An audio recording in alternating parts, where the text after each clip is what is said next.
Soy Fernando Díaz Villanueva, hoy es 20 de marzo de 2023 y esto es La Contracrónica.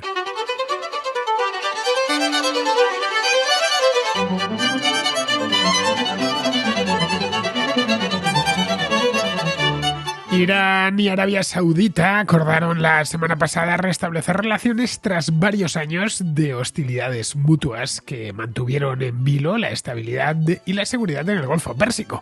Y no solo eso, también alimentaron conflictos armados en Oriente Medio, desde Yemen hasta Siria. El acuerdo, auspiciado por la China Popular, se anunció después de 4 días de conversaciones secretas que tuvieron lugar en Pekín. Ambos gobiernos acordaron reanudar sus relaciones diplomáticas y reabrir las embajadas en un plazo de 2 meses.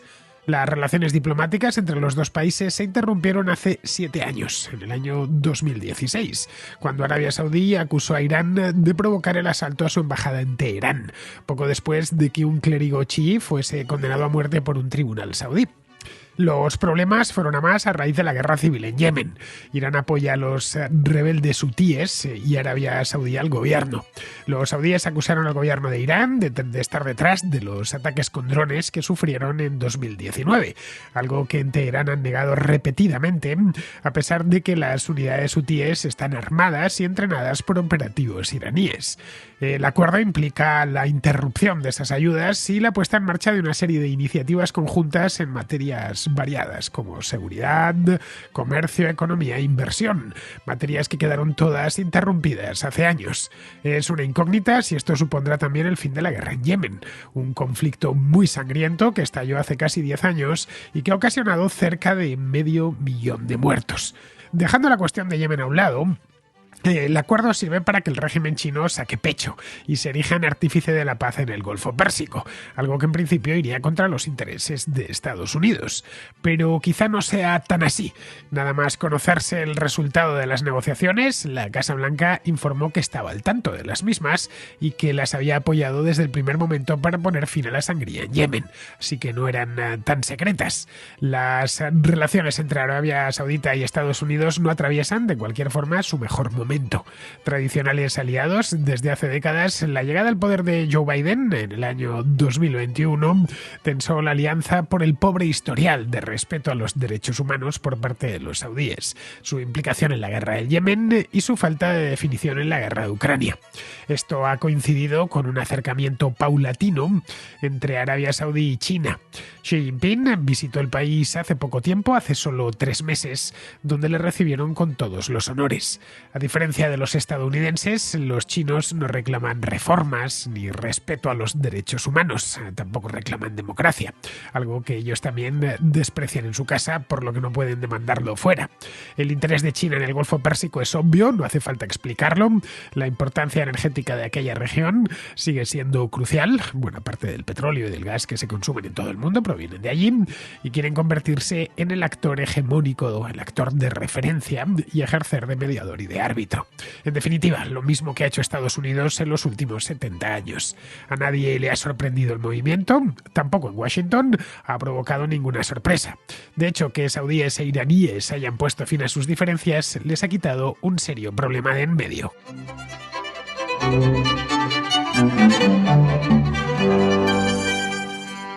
El viernes pasado se anunció con mucho bombo que Irán y Arabia Saudita anunciaban un acuerdo histórico con la mediación de China para que restableciesen sus relaciones diplomáticas, que estaban interrumpidas desde hace ya bastante tiempo, desde hacía 7 años, como os decía antes.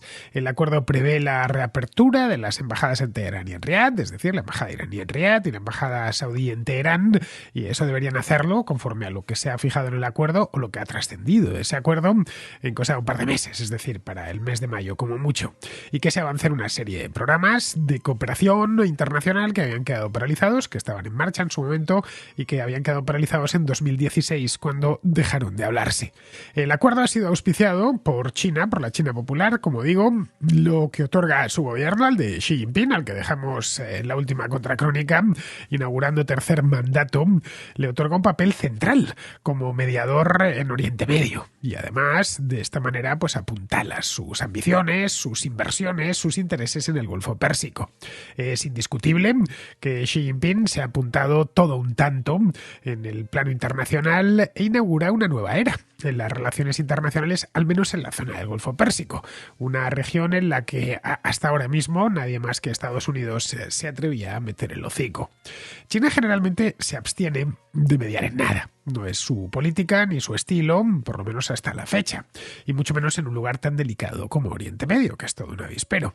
De Oriente Medio, ya como bien sabemos, proviene pues una quinta parte del petróleo mundial, buena parte del gas natural, y es donde Estados Unidos, por intereses económicos, básicamente, Estados Unidos hoy ya no, pero durante mucho tiempo ha dependido de las importaciones de petróleo provenientes del Golfo Pérsico y trataba de tener, entre comillas, la gasolinera tranquila.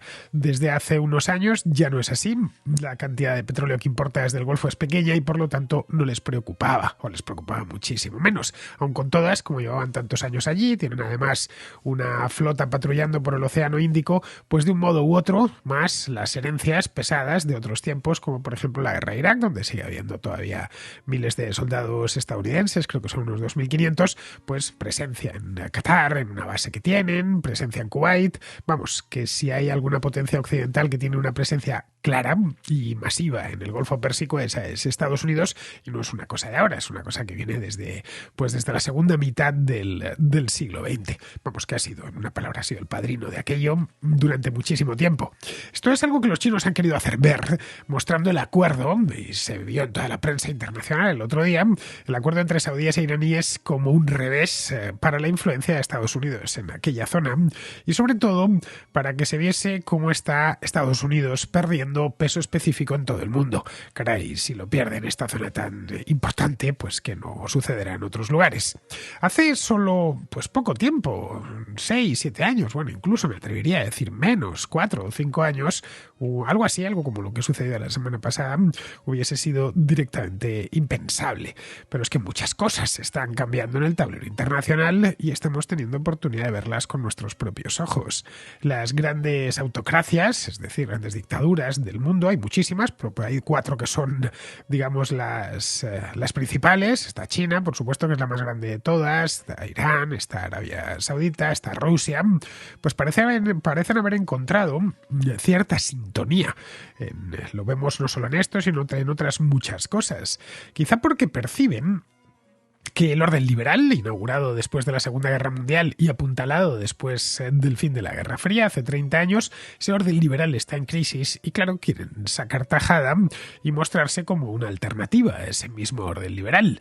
En ninguno de los casos creen que la democracia liberal, el Estado de Derecho o el respeto por los derechos humanos sean aplicables a ellos. No han hecho ninguna intención de reforma, he dicho 4 países, ninguno de ellos, ni China, ni Irán, ni Arabia Saudita, ni Rusia, han hecho intención alguna de ir en esa dirección, más bien en toda la contraria. Es decir, si eran ya dictaduras, pues hace 10 años son dictaduras mucho peores en este momento. Todas estas cosas, este paquete, digamos, que tan propio del occidente liberal o del orden liberal, lo rechazan de plano y lo hacen además de un modo muy visible. Cosa que no se atrevían a hacer hace no tanto tiempo, hace solo unos años. Bueno, pues la China popular nunca intentó ser una democracia, no nos vamos a engañar. Tampoco lo intentó Arabia Saudita. Rusia, una democracia de aquella manera, pero no desde luego al estilo liberal. Pero al menos trataban de fingir y prometían reformas que iban a mejorar en esto o en aquello. Ahora ya directamente no prometen nada porque se sienten crecidos. Tratan de hacer ver que no necesariamente hay que pasar por ahí, que la receta occidental no es la única que existe. Voy más lejos. Tratan de hacer ver que la receta occidental hacia la modernización no solo no es la única que existe, sino que además es hasta mala, ¿no? Que eso de la democracia liberal es un invento occidental inaplicable a sus respectivas realidades nacionales, y no solo inaplicable, sino que además es necesariamente malo. Esto, claro, suena como música celestial para ciertos caudillos africanos y hispanoamericanos o asiáticos que vienen a decir ¿para qué hacer reformas? ¿Con qué objetivo? Si al final hay que complacer al presidente chino o al presidente de Rusia o a los saudíes, que de ninguna manera me van a exigir estas cosas. Bien, pues aparte de enviar este mensaje al mundo, un mensaje que yo creo que ha quedado bastante claro, el acuerdo ha permitido mejorar la imagen de China como promotora y garante de la paz mundial y de la estabilidad política en una zona muy sensible y especialmente complicada, como es el Golfo Pérsico. Si sumamos todos los problemas que se han ido dando en torno al Golfo Pérsico en los últimos, no lo sé, 40 o 50 años, nos encontraríamos un montón de ellos.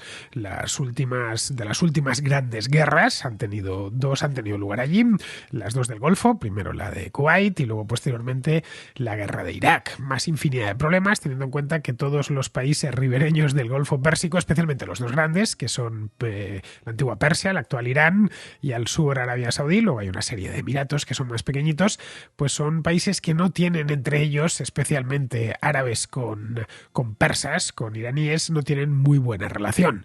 Bien, esto de ponerles de acuerdo, de sentarles en la misma mesa, hacerlo además para más recochineo en tu propia capital, no es que haya ido una delegación china a negociar a Riad o a Teherán o a un tercer país, qué sé yo, Ginebra, en Suiza o Viena. No ha tenido lugar este acuerdo dentro de los muros de la ciudad prohibida y eso tiene un significado y un simbolismo bastante grande.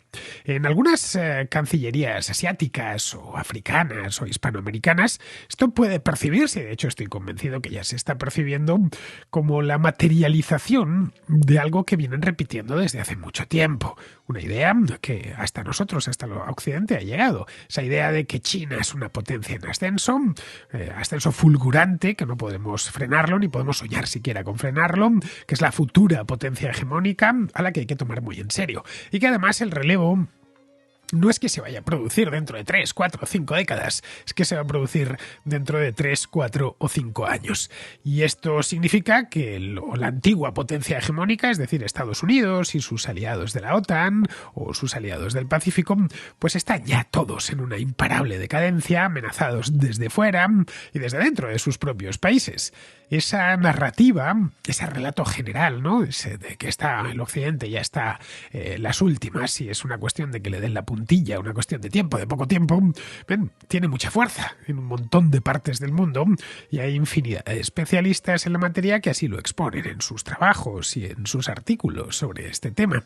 Para Irán es algo parecido a un salvavidas. Esa es la verdad. No necesariamente o completamente un salvavidas, pero sí algo parecido a un salvavidas. Irán es un régimen que se encuentra en estos momentos desesperado en el plano económico. Irán pasa muy a menudo por la contracrónica, como bien sabéis. Esta misma temporada lo ha llevado varias veces y tiene serios problemas económicos. Está asediado políticamente, mucho el régimen, quiero decir. Está acorralado en casa desde el mes de septiembre. Aquella historia, la de Mahsa Amini, que fue asesinada por la brigada esta de la policía de la moral y las manifestaciones que se sucedieron durante los meses siguientes, bueno, pues tiene problemas serios en casa, está aislado internacionalmente. Las sanciones, al final, por mucho que se traten de burlar, como os contaba en aquella contracrónica en la que hablaba de la flota fantasma, te generan un problema y un problema real, por más que encuentres modos de burlarlas parcialmente. La verdad es que con China los iraníes nunca tuvieron problemas. Sus problemas habían estado circunscritos a Estados Unidos, evidentemente a Occidente y a otros países del mundo, pero no con China. Al contrario, la relación de Irán o del gobierno chino con los ayatolás siempre fue inmejorable. Eso es lo cierto. Pero en Pekín sabían que con eso no bastaba, lo habían intuido por lo menos, que había que alcanzar también a las potencias árabes. No servía de nada solo llegar hasta la costa norte del Golfo Pérsico. De un tiempo a esta parte, los chinos han hecho un esfuerzo considerable por acercarse a Arabia Saudita, por tener muy buenas relaciones con ellos. Esto desconcertó al principio a los iraníes muchísimo, por cierto, bueno, terminaban de entenderlo, bueno, estaban con nosotros y ahora se van con nuestros peores enemigos, temieron quedarse sin su principal padrino internacional en un momento en el que estaban especialmente débiles en el interior por las protestas estas de la obligatoriedad del hijab, protestas que no se detienen. Pues bien, en esa crisis de legitimidad de la República Islámica, el apoyo chino era lo poco que podían exhibir. Todo lo demás eran problemas y problemas en muchos casos bastante serios.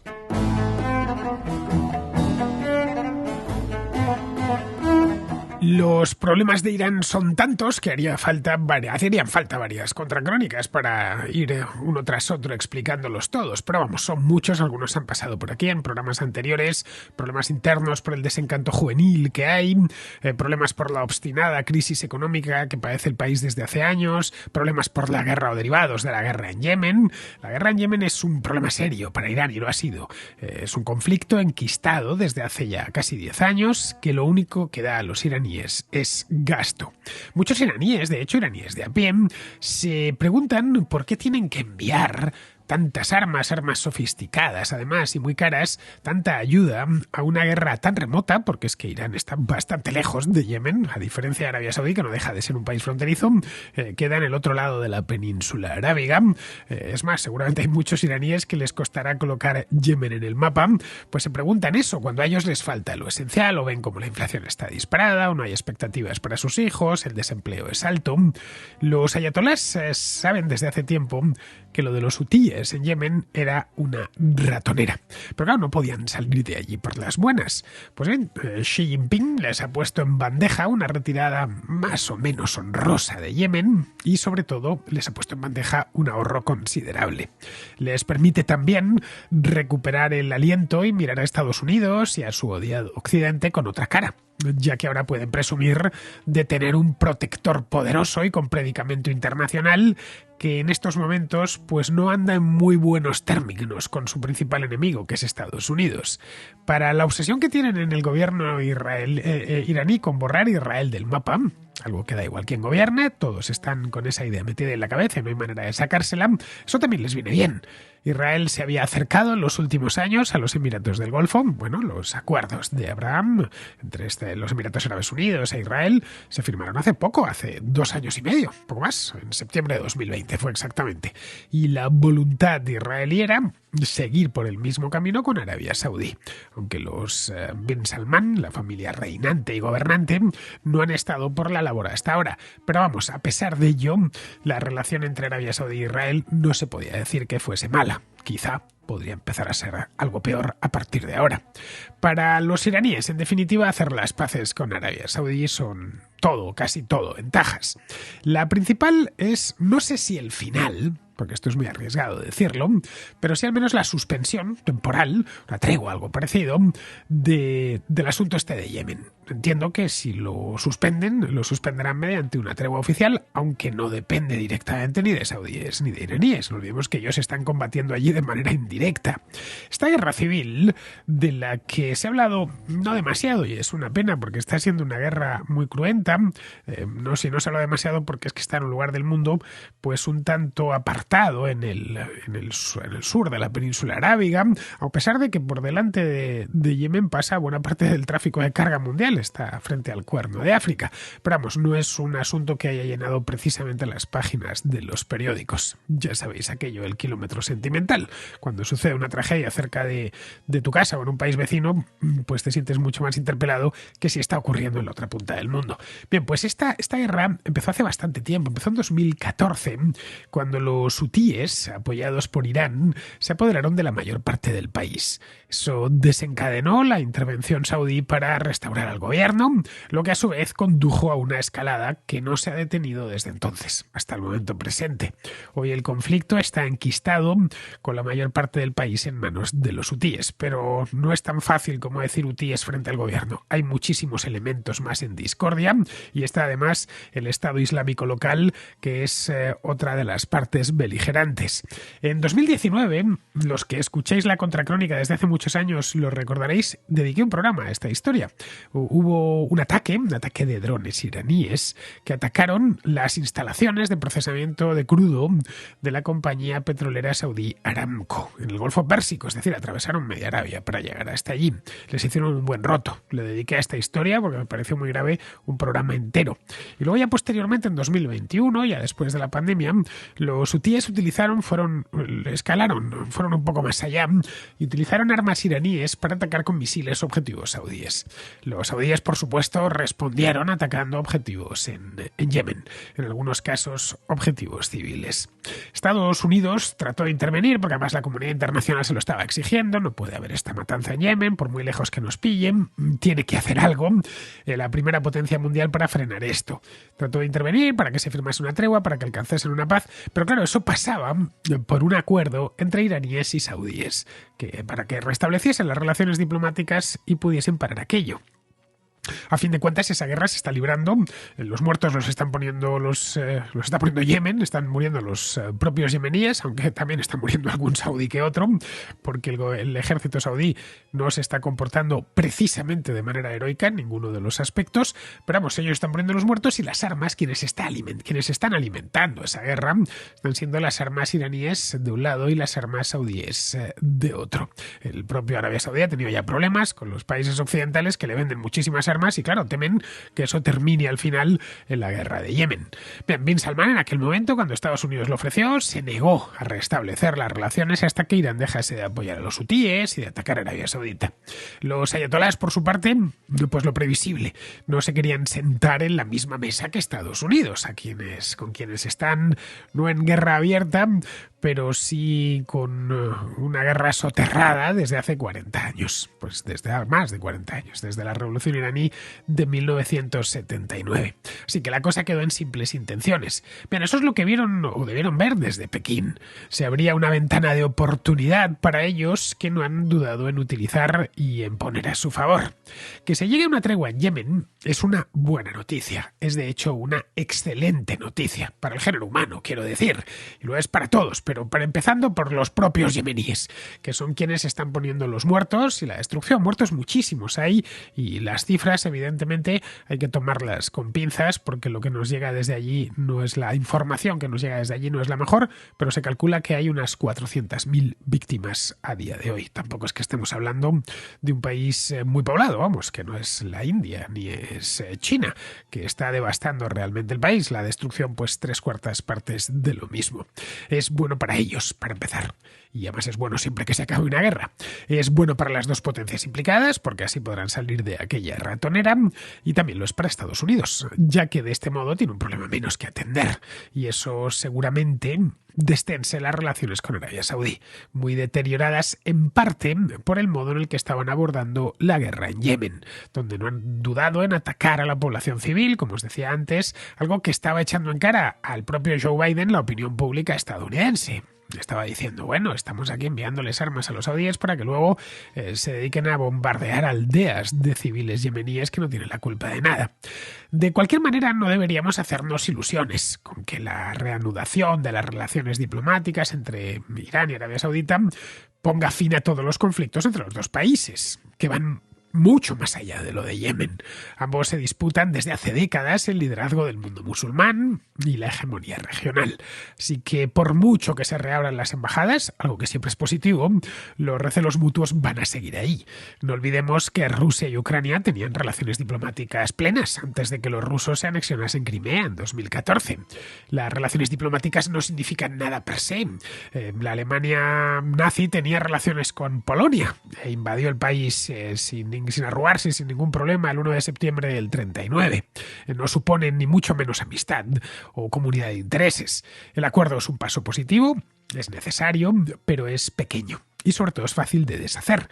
Aún así, una mayor comunicación y mejor comunicación entre Irán y Arabia Saudita podría evitar mayores problemas. Y eso también es del interés de las potencias occidentales, para quienes el Golfo Pérsico es esencialmente, sobre todo para los europeos, un depósito de gas natural y de petróleo, por lo que lo deseable para ellos es que esté tranquilo.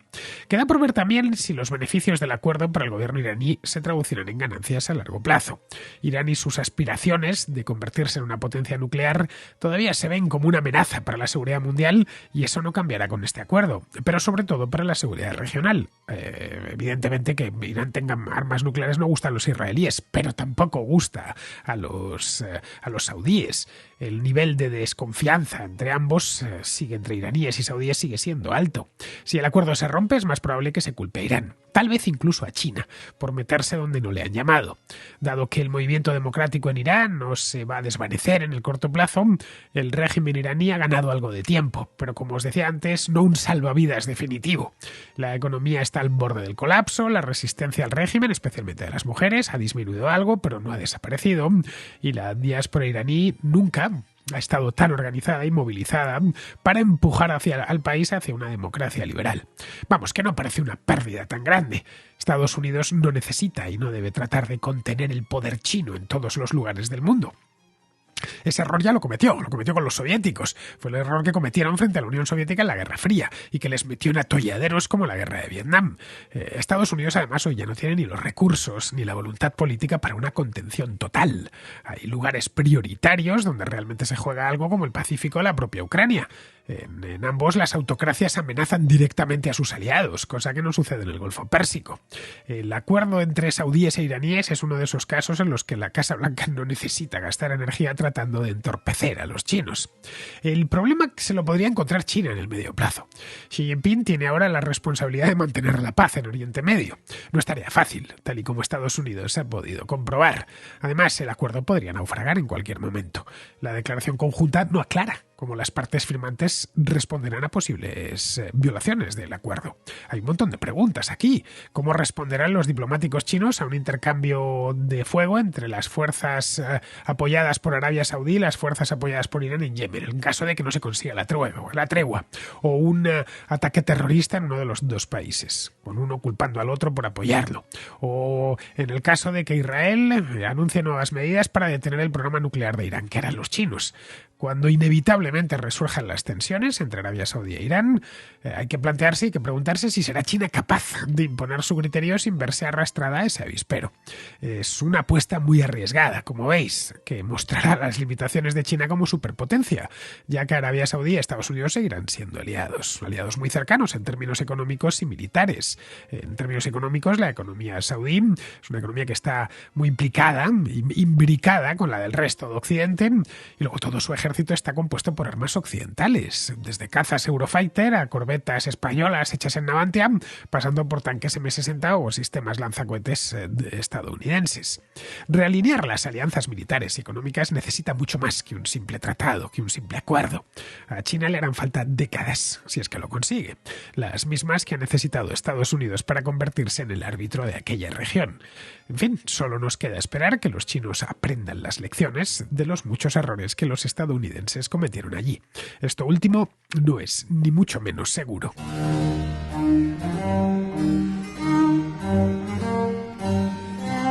Vamos con la contrarréplica. Empezamos con Israel, que nos trae el tema este que dio tanto que hablar la semana pasada sobre Mónica García y el bono térmico. Y me gustaría hacer un comentario al hilo de la polémica de los últimos días sobre el bono energético que han cobrado Osorio y Mónica García, respectivamente dirigentes de Partido Popular y Más País o Más Madrid. Se ha puesto en solfa un poco la situación desenfadada económicamente de la que disfrutan Mónica García y su familia.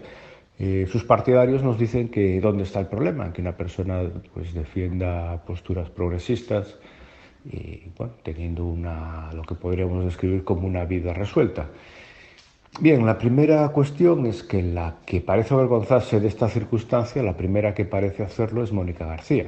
Mónica García, en las últimas elecciones, montó una comedia consistente en votar por correo en los días anteriores al día de las elecciones y ese día acompañar a su padre al colegio electoral a votar. Contar que era una tradición, que le hacía mucha ilusión y tal. Pero claro, la trampa está en que cuando hace eso con su padre se va a un barrio normalito de Madrid. Si ella fuese, pues como todo hijo de vecino, a votar a su colegio electoral, al que le toca, pues iría al barrio de Salamanca, que es un barrio pudiente de la capital española. También es cuestionable el hecho de que una persona defienda los servicios públicos estatalizados como la sanidad, la educación o, por ejemplo, el sistema de pensiones también estatalizado, pues cuando uno sabe que cuando funcione mal, sus ineficiencias salgan a relucir, pues uno tiene con su patrimonio cubierto la posibilidad, de irse, si le meten una lista de espera interminable, acudir a la sanidad privada, o si resulta que dentro de unos años cobra una pensión que es un chiste, tiene la vida resuelta y tiene un respaldo para sus últimos años, pues pasarlo tranquilo. Entonces, lo decía Taleb, la piel en juego, skin in the game, es decir, no te fíes de una persona que no hace lo que predica, porque puede por sus intereses electorales defender una serie de cosas, sabiendo que cuando esas cosas salten por los aires, Yo estoy a cubierto. Lo comentaba ayer en la Contra en Directo, Israel, no sé si la has visto, si la viste, bueno, subí una de exactamente este clip, lo subí ayer al canal de la Contra en Directo en YouTube, que es distinto al que da el principal, el canal secundario, digamos, donde subo lo mejor de los directos. Si no lo has visto, pues no tienes más que ir a ese canal, se llama así, la Contra en Directo. Pues lo comentaba ahí, Mónica García ha quedado muy tocada después de este espectáculo. La historia, para quienes no la conozcan, que es posible, consistió en que la semana pasada Mónica García, que es la jefa de la oposición en la Comunidad de Madrid, pidió la dimisión del vicepresidente de la comunidad, que se llama Enrique Osorio. La razón por la cual pidió la dimisión fue que Enrique Osorio había solicitado el bono térmico, que es una ayuda que se concede a las familias numerosas para que puedan pagar la factura de la electricidad, para que no les sea tan costosa. Pero esto es así desde hace muchos años, desde tiempos de Zapatero, y este bono no discrimina, no se discrimina por renta para concederlo. Puedes ganar $500,000 al mes y solicitar el bono térmico y te lo tienen que dar. Enrique Osorio no tiene problemas económicos, tiene pues evidentemente como vicepresidente de una comunidad autónoma un sueldo muy apañado y pidió el bono térmico, lo cual no está muy bien, tratándose de un político. Pues bien, en esas estaban cuando Mónica García apareció por televisión exigiendo que Osorio dimitiese por cobrar ese bono. Bien, pues al cabo de unas horas se supo que ella también cobraba el bono. Mónica García, aparte del sueldo de diputada, que está muy bien, el de diputada de la Comunidad de Madrid, está casada con un hombre que tiene un buen trabajo, un empresario, según parece. Vamos, que les va muy bien. Y me alegro por ello. Vive en la mejor zona de la ciudad, tiene al parecer un ático frente al Parque del Retiro, así que es fácil imaginar cuánto puede costar aquello, ¿no? Y cuánto dinero entra en esa casa. Mónica García es hija de un psiquiatra que fue militante del Partido Comunista y diputado autonómico en su época. Vamos, que pertenece a esa izquierda burguesa que prolifera por Más Madrid, por el partido de Mónica García. Más Madrid nació tras la escisión de Íñigo Errejón de Podemos. Bueno, Errejón, por lo demás, como es bien sabido, proviene de Pozuelo de Alarcón, que es el municipio más rico de España. Su padre fue un alto cargo socialista. Son ejemplos de lo que se ha dado en llamar el pijo progre, es decir, gente de clase media o media alta, bueno, sí, media alta o directamente alta que juega a ser comunista o algo parecido. Comentaba ayer en la Contra en Directo que es perfectamente legal pedir ese bono térmico. Pero claro, no queda muy bien, es feo, teniendo en cuenta que son políticos y que se pasan el día predicando. Esto vale tanto para Osorio como para Mónica García. En el caso de Mónica García, tiene un agravante. Y es que horas antes de saberse que ella cobraba esa ayuda social había pedido la dimisión de Osorio por lo mismo. Claro, eso la ha puesto a esta mujer contra la pared.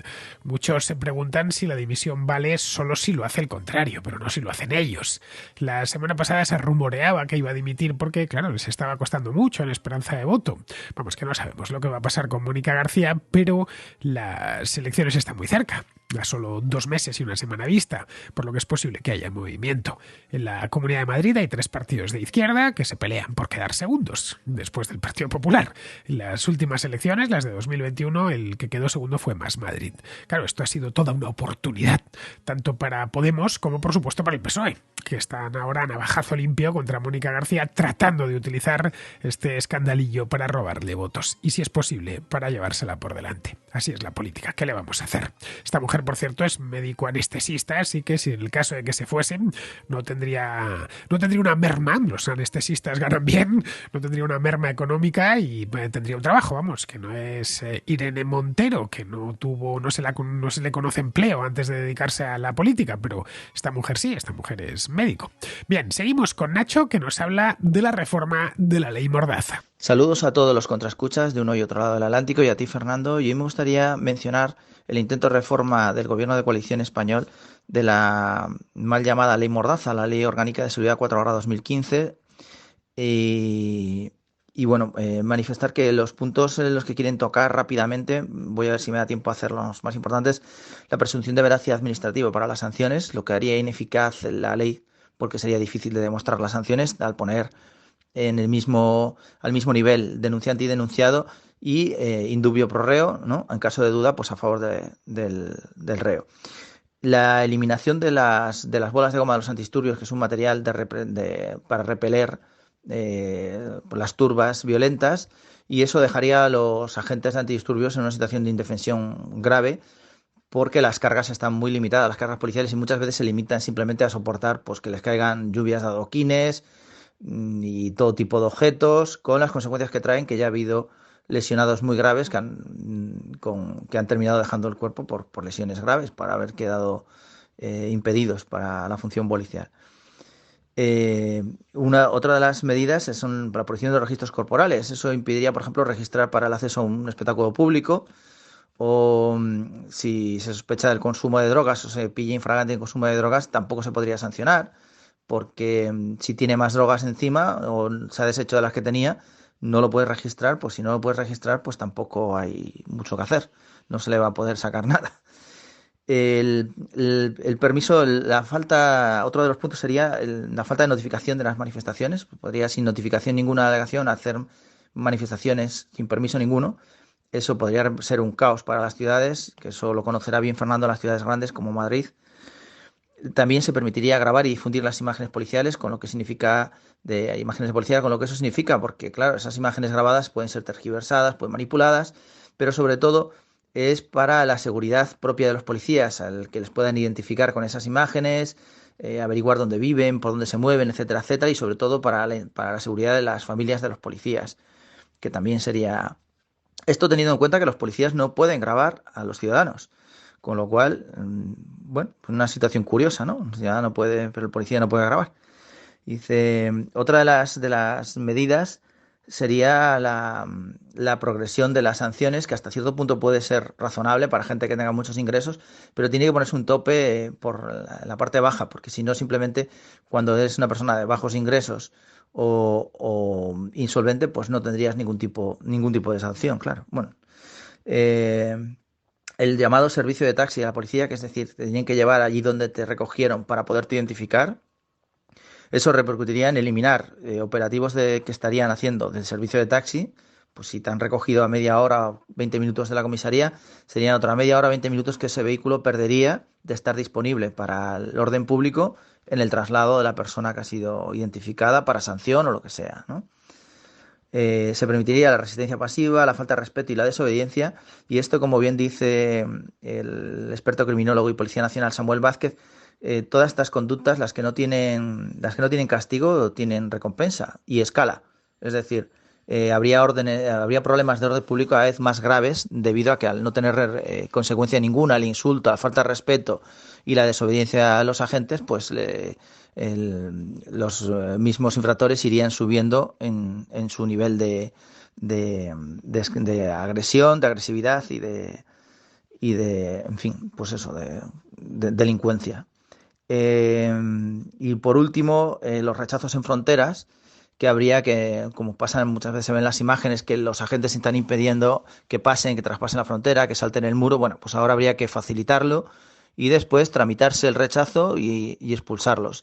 Dejarles, digamos, que suban esas barreras, que entren ilegalmente y ya después administrativamente lo que eso conlleva, que puede ser meses, con lo que conllevaría de facto es que se quedarían en territorio español porque muchos de ellos entrarían sin documentación de ningún tipo, no serían retornables a Marruecos y bueno, pues directamente se quedarían en España y punto.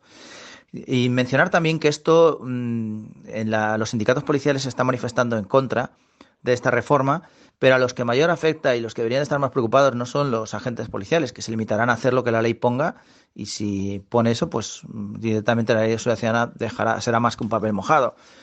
Pero los ciudadanos lo van a pagar ellos en sus carnes. De momento solo hay movimiento por punto honor, supongo, profesional de los sindicatos policiales, pero verdaderamente las víctimas de esta ley, de esta reforma de la ley orgánica, va a ser el ciudadano de a pie, que o no sabe o no contesta, supongo que las dos cosas, pero lo pagarán en su piel, en sus carnes. La Ley de Seguridad Ciudadana, más conocida como Ley Mordaza, al final no se reformará, supongo que ya lo sabrás, Nacho. Y no se reformará porque Bildu y Esquerra Republicana se han opuesto. La ley fue aprobada porque les parecía la reforma demasiado suave. La ley fue aprobada en el año 2015 por el Partido Popular y bueno, derogarla era una de las grandes promesas del gobierno de coalición. Bueno, desde que llegaron, antes de que se formase la coalición, ya lo habían prometido. Pero es que ni siquiera ha salido adelante la reforma. Bueno, no ha logrado ni siquiera pasar de la comisión correspondiente del Congreso. No ha conseguido llegar a pleno.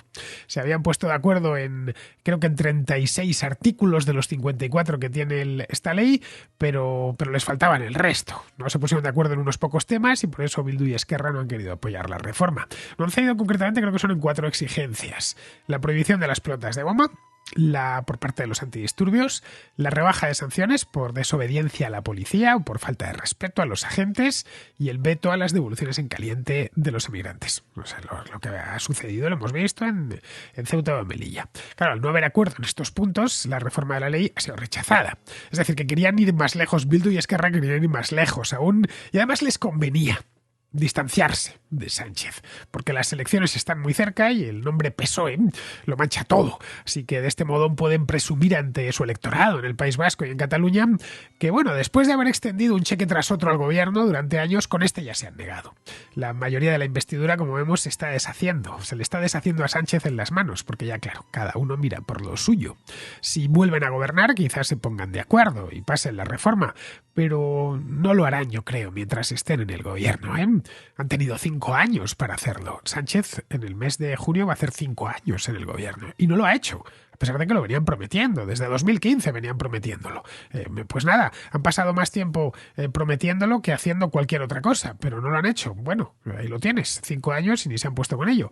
La ley de seguridad ciudadana pone las cosas en la calle más fáciles al que está gobernando, ya que contiene mucho las algaradas callejeras, como las que hubo en 2012-2013 y que impulsaron al gobierno de Rajoy a aprobarla. Bien, vamos ahora con Bosco, que se pregunta si un programa electoral debería ser tomado como un contrato.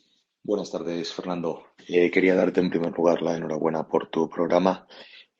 Soy un contraescucha desde hace bastante tiempo, no los escucho todos, pero casi todos los programas que haces, y por eso mi más sincera enhorabuena.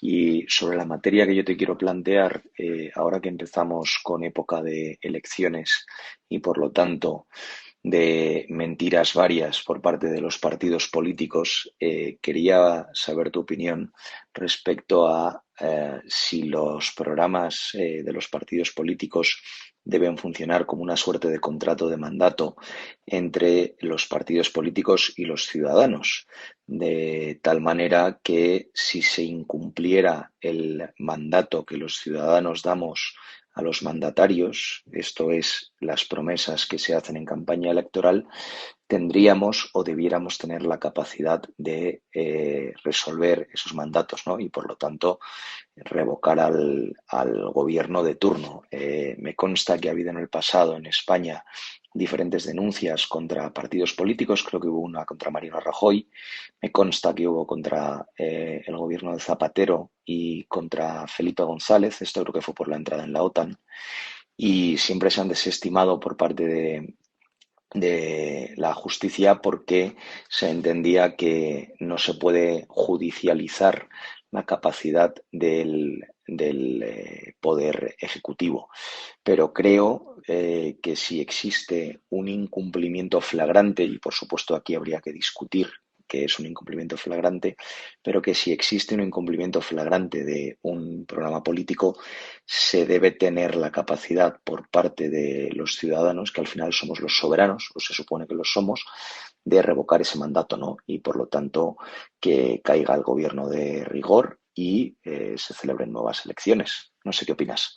Gracias, un saludo. Esta pregunta, Bosco, recuerdo haberla respondido ya en alguna ocasión de estas contrarréplicas de los domingos, ¿no? No olvides que este programa al que viene está en antena desde 2016. Han pasado ya por unas cuantas elecciones por encima de la contracrónica y creo que me lo habéis preguntado. Sí, estoy seguro que me lo habéis preguntado porque ya lo he respondido. A ver, los programas electorales son muy vagos e imprecisos. Basta que, pues nada, las próximas elecciones que te pongas, ármate de paciencia, eso sí, pues son infumables, pero ponte que 3 o 4 y échales un vistazo, ¿no? Rara vez hacen promesas concretas. Esas las dejan para los mítines, porque ya sabes que las palabras se las lleva el viento. Los programas se limitan a decir, pues ya sabes, que avanzarán en tal dirección, o que posibilitarán tal o cual cosa, o que impulsarán un pacto social sobre esto o aquello. Promesas concretas, como te digo, muy pocas o ninguna. Luego está el hecho de que todos se parecen mucho. Todos, sin excepción. Si yo te tapo el logotipo, Te tomo el texto y te lo pongo, no sabrías muchas veces decirme a qué partido pertenece. Es puro politiqués, concebido además para que nadie se lo lea, porque la realidad es que nadie se lee los programas electorales. Quizá en las locales hay algo más de precisión, ya sabes, haremos un parque aquí o desatascaremos tal operación urbanística, pero bueno, hasta ahí siempre pueden decir que aunque su intención era esa, cuando llegaron no pudieron hacerlo porque no había dinero, porque se presentó un problema legal o porque la abuela fuma, qué sé yo. Lo que aparece en los programas, en definitiva, son intenciones más que promesas. Luego hay otra cosa, y esta no es menos importante, Bosco. A ver, a mí me puede interesar, como votante, una parte del programa, pero la otra no. Así que no me sentiré defraudado en el caso de que incumplan. Pensar que un programa electoral es un contrato con todos los votantes, que sé yo, los 7, 8, 9 millones de votantes que ha tenido un partido, quizás es demasiado pretencioso. De hecho, casi ningún votante está de acuerdo con el 100% de las intenciones expresadas o promesas en el programa electoral. Es decir, que si alguna la incumplen, pues seguramente diga que bienvenido sea, que menos mal que no cumplió esa, porque era justo la que más rechazaba, a pesar de que les voté. Bien, pues vamos a terminar ya. Vamos con Pizarro, que nos habla del tercer mandato de Xi Jinping. China se ha ido convirtiendo en el corral del mandamás que cada vez manda más, hasta el punto de que este ya es el emperador y el Partido Comunista Chino su corte. Con los palmeros sangrando por las manos y los opositores amordazados, el mandamás se equivoca, por su ineptitud, la falta de contraste y el halago fatuo. Que la segunda potencia mundial no tenga herramientas de decisión política ponderadas la equipara al resto del mundo. Que además las tenga dictatoriales es garantía de problemones frecuentes, abundantes, variados, crecientes y chapuceados. Un cordial saludo de Pizarro. Y hasta aquí, queridos amigos, llega la contra de hoy, 20 de marzo, mañana 21, y estaré de vuelta. Hasta mañana.